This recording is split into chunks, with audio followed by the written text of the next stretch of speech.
and welcome to episode 24 of Aunt Lainey's Kitchen. I am your host, Aunt Lainey, and I am in the kitchen today. And today I'm going to talk to you about Easter baskets. I'm going to talk to you about birthday traditions, and I'm going to talk to you today about picnics on the fly, and then anything else, any random thought that pops into my head because I am Aunt Lainey and I am the queen, as my nieces and nephews say. I am the queen of safety and I am the queen of random thoughts that I must share. And so let's kick off this episode today with talking about these Easter baskets. Now, I was born on Easter, on a very snowy Easter in Minnesota many moons ago. And so Easter was a very special holiday for me. And my parents are also born in April, April 1st, my dad, April 2nd, my mom. And so Easter, all my childhood pictures until I was about maybe 10 or 11, like Easter, very Easter themed, very Easter centric. And even as an older, like adult, my mom always kind of came up with some kind of Easter basket or Easter treat for us. And I can remember being in college and my mom made some comment about like, well, at least I don't have to do Easter baskets for you anymore. And I was like, what? And she was like, well, you're in college now. You probably don't want an Easter basket. I was like, I want my Easter basket. And so then she had one sent to me. And it was really funny because I came down and I was not embarrassed, but it was like I was at K-State in the dorms, Ford Hall. And there's other people too coming to grab their Easter basket. We were all looking at each other like, yeah, this is my Easter. We were showing it off. And here we are, 18-year-old college students, kind of like, being an 8-year-old again, like, well, this is what my mommy got me, and this is what my daddy got me, and like all that kind of stuff. Like just, swelling up with pride. And then towards the end of her life, we would actually were the ones kind of making her the Easter baskets and everything. And the last Easter basket that we made for her, it was really simple. We just put in some of her favorite candies and had like, like a little bit of that Easter grass. But now I don't really find the plastic kind as much as I find like more of it's more. It feels like it's more of like a straight paper kind. Anyways, and she loved it. And I used instead of using a hardback wicker basket, I used kind of they've got like the softer ones now, and it's more. And I was like, oh wow, I kind of like this. This is a lot easier to transport around. Because with an Easter basket, what I used to do to transport those is I would get a laundry basket, and this works for cakes too, especially the round cakes. Um, I would get the Easter basket. I would put it in a laundry basket, put it on the floor on my the front seat, like on the passenger side, and I would fill it, the basket. I'd surround it with like some kind of blanket or sheet or anything like that, linen, to kind of one time I used a hoodie to kind of keep it together so it's not tipping over and all of that. And so I was thinking about alternative Easter baskets for maybe, people that don't really like candy or they can't eat candy anymore, or anything like that. I was like, what about an Easter brunch kind of basket situation? And so I started thinking, because, I have to bring out my infamous egg white omelet bites because I feel like they work with any situation. You just have to kind of tailor it towards the season or the holiday. So I would put those in cupcake liners. Like I would bake them. I would because I've got like a cake bite pan, as I've talked about. I would put them in there. I would bake them, and then bring them out, and I would probably do something really simple like a basil, a little bit of black pepper, and smoked paprika.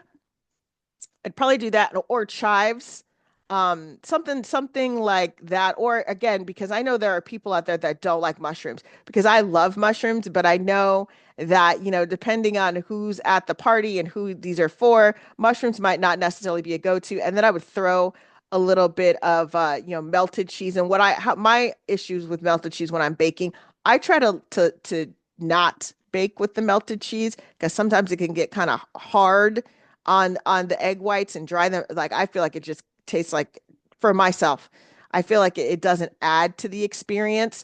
So what I do is I will, because they're still hot. So as I'm taking them out, I'm throwing like some grated, some sprinkling some grated cheese on top just for that essence of cheese.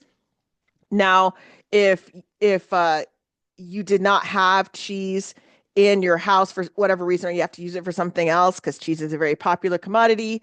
Something I would use is, and please do not judge me uh too harshly, society at large. I do like to use powdered Parmesan cheese, sometimes for the appearance, sometimes to add like a little bit of texture. Please be my friend going forward in life. I know this can be controversial. I remember mentioning this at a gathering, and the horrified looks that I got. I will never forget the horrified looks. And this is a while ago, but I was like, oh wow. But I'm standing on it. I'm standing on it. There is a place for powdered Parmesan cheese. Okay. On things that are non pasta situations. Um, so then after that, like after I've got the egg white omelet bites, they're in the cupcake liners. I'm moving on to Easter waffle bites or Easter pancake bites, where I have they're circular. So I'm gonna cut them into four triangles using a pizza roller, a knife. Also, I could use a knife as well. And then I'm gonna make like use a whipped cream dip. Um, and maybe throw a little pastel sprinkles because I did buy some last month, or some cut strawberries in there. Now, I know there are people that will actually make put it in the batter, put the fruit stuff in the batter, and I've done that before. I've done that before, but sometimes it can be like when you're using the waffle iron, it can get really messy doing that. And so I just prefer, like, for cleanup purposes myself, I prefer not to really do that and just maybe focus on it as a more of a dip. Now, with pancakes, it's a little bit easier to do, but with the waffles, it really does kind of, get stuck on the irons of it. And so that's why I prefer not to do that. Now, taking away from the like coming to a dessert, I've seen people use marshmallows. I think I saw that on a commercial, how, they're decorating marshmallows. I'm like, oh, that's kind of a nifty idea. Also, something I would do for a dessert, like a pop of dessert, is going back to the whipped cream dip. If it's not used for the Easter waffle bites or Easter pancake bites, what I would use it for is I would use it as a dessert. I would put it in a cupcake liner, spray that canned whipped cream in a cupcake liner, or I think that they have those whipped cream substitutes as well. You can kind of put a dollop of that in the cupcake liner, and then I would throw those pastel sprinkles on top of them, or again, maybe like a little bit of the strawberries or blackberries or any kind of like sauce or spread being mixed in there. That's what I would do. That's kind of like my go-to jam, if you will.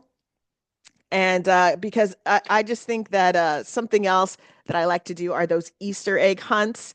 And I know it's so different now than when I was growing up, when you actually had like hard-boiled eggs. I can remember, and I'm like, I don't even like hard-boiled. I'm not looking for that. Like literally, I was like, oh, there's no what? No. And now I think they've kind of gone to like the plastic eggs with the candy in it. Now I'll look for those. Okay. But I remember as a kid going, I don't even like hard-boiled eggs. Like when it's not Easter, this is not good. I'm not doing it. Like, whatever. But and something for Easter egg hunts that I really appreciated is how the adults, and I actually went on an adult Easter egg hunt too, like years ago, how they would kind of have some hard to find eggs, but a lot of them you could kind of see. Like you'd walk out and there'd be like six eggs lined up, and then they'd make you like, okay, well, there's four kids, so everyone should get an egg here. They were just trying to make sure. I think everybody got eggs, and they'd have ones like underneath like a tree, and then they'd have one like some where you had to kind of look up. There'd be a little baby tree, and you'd have to get boosted up there and have an adult or an older kid kind of boost you up there so you could get the egg that they kind of put in a tree and all that stuff. It was so much fun. It was about 15-20 minutes of just a lot of fun running around. Oh my gosh, and just everyone laughing and all that stuff, and taking pictures. It was really, I remember it being um a really good time as a kid.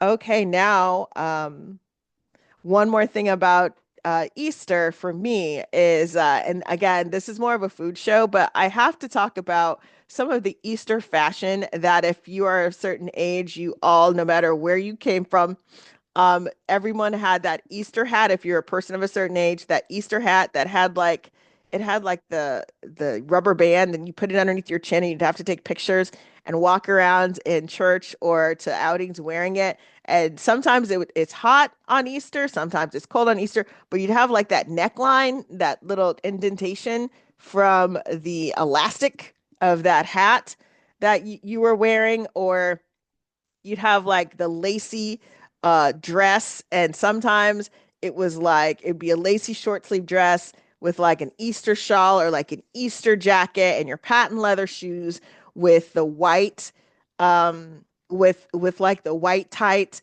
and like Easter shoes were literally meant for Easter.